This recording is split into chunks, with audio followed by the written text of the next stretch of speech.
ତହିଁରେ ରାଜା ତିଳଧ୍ୱଜ ବହୁତ ଆୟତନ ରାଜ୍ୟ।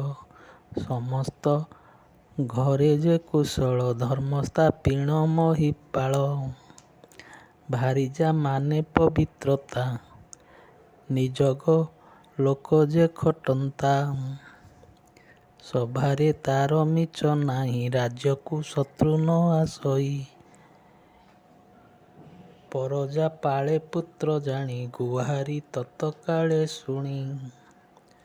ମନ୍ତ୍ରୀର ନାମ ଗୁଣ ନିଧି ପୁତ୍ରର ନାମ ତା ସୁବୁଦ୍ଧି। ସେ ନଗ୍ର ବଡ଼ ଶୋଭାବନ ଅଳକା ପୁରକୁ ସମାନ। ବହୁତ ସାଧବ ଅଛନ୍ତି ବୋଇତ ବାଣିଜ୍ୟ କରନ୍ତି। ସେହି ବାଣିଜ୍ୟ ପରସାଦେ ଜିଣନ୍ତି କୁବେରକୁ ବାଦେ। ପୋଇଲି ପିନ୍ଧେ ପାଟ ଶାଢ଼ୀ ଆବର ହସ୍ତେ ସୁନା ଚୁଡ଼ି।